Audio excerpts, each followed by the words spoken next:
Hey, good morning, everybody. It is testimony time. I don't know if I've ever shared this with any of y'all, but watching a video, Israel Ben David inspired me to make this video.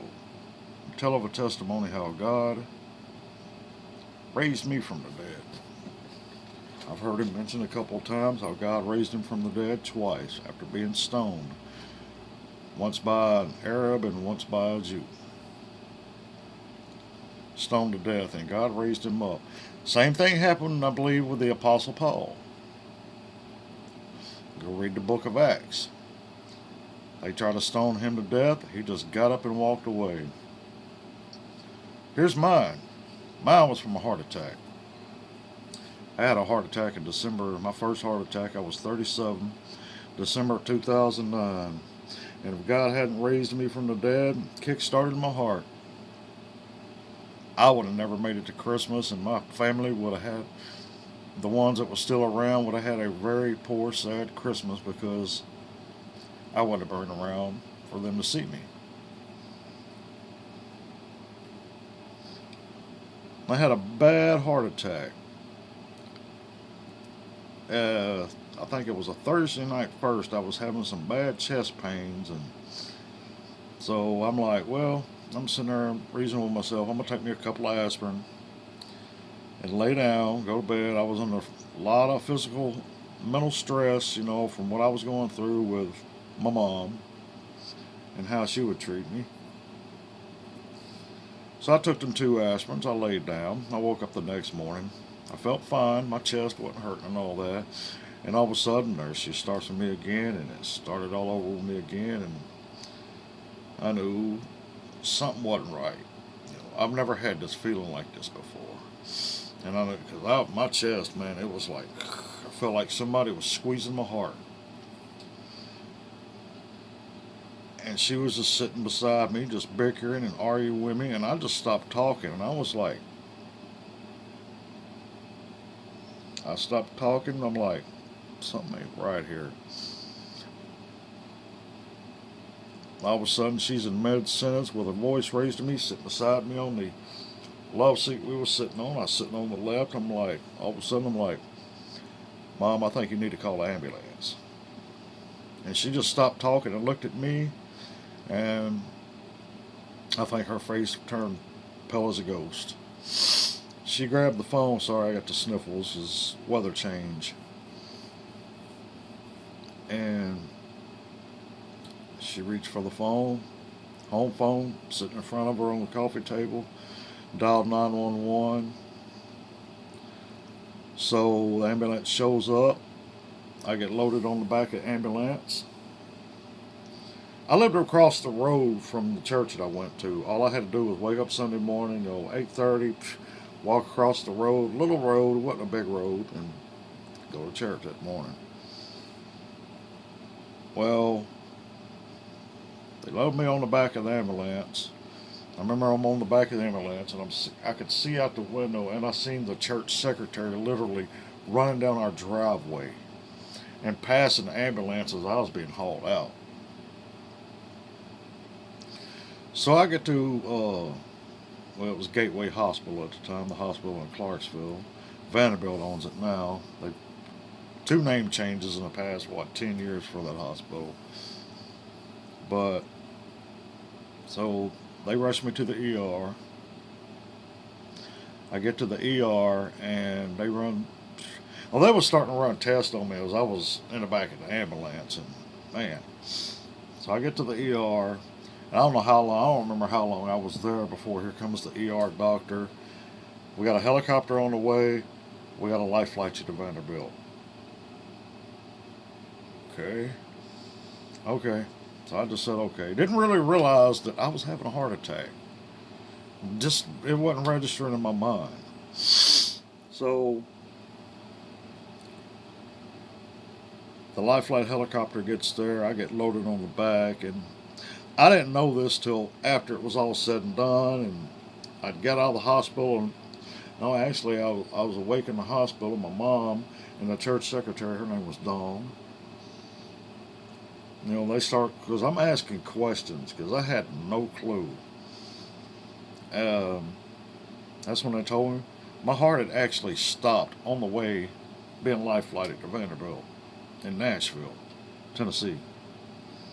I had no clue. I thought I was awake the whole way there because, I'm kind of gripping onto the bed and a little bit of turbulence to hit. I'm like, man, I don't want to die before I get there, because it seemed like there was a vibration of 2 or 3 times in the helicopter, and I'm getting the liquid nitro sprayed up under my tongue and all that. And I hate nitroglycerin, man. It gives you such a headache. It, the arthritis, I could feel it in my neck and my head, and I'm like, oh, I can't take this. This hurts worse than a heart attack to me, But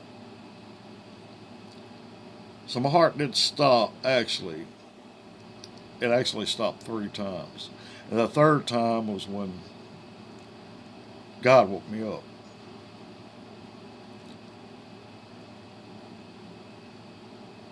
I didn't see heaven. My spirit was still around, I guess, hovering around my body or whatever. And I didn't really realize or understand this till here recently, past couple of years, I guess, that it was the hand of Jesus that I saw. All I saw was like, I guess from here, well, maybe from the about here to the hand in the spirit. And I saw it and it woke me up. BAM! Smacked me dead in my chest. I remember raising straight up in that bed in the ICU, well, the wherever I was at, the ER or whatever. And all I remember, there was doctors and nurses all around me. There was somebody, I guess it was a doctor, at the foot of my bed on the left. And I sit straight up. I think I have my right fist clenched. I'm like, which one of you hit me? Went back down. Because they had me doped up on morphine and something else, it seems like.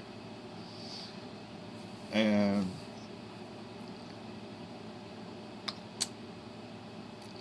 so I was out of it. I come to right when I was fixing to have the stent surgery because I woke up right before he actually jabbed me, my groin area to do the stent surgery. It goes up to the groin, the vein, and all that goes up to the heart.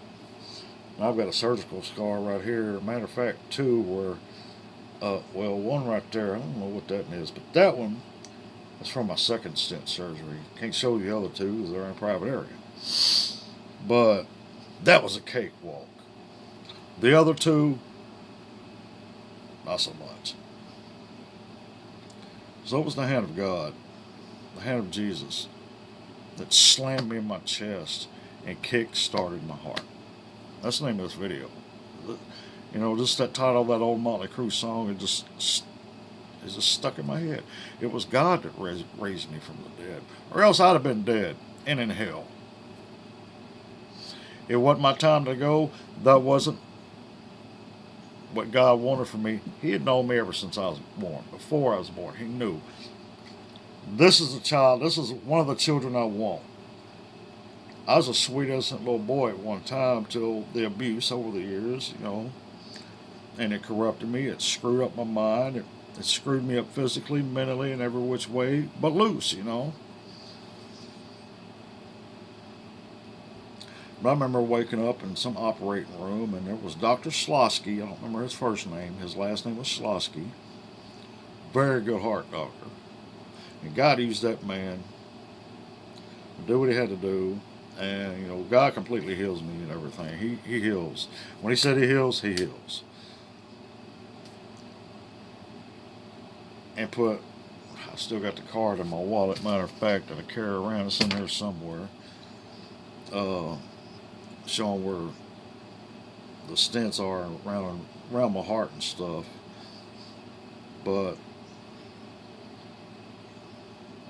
so I remember waking up on that operating table before he stuck that thing to run that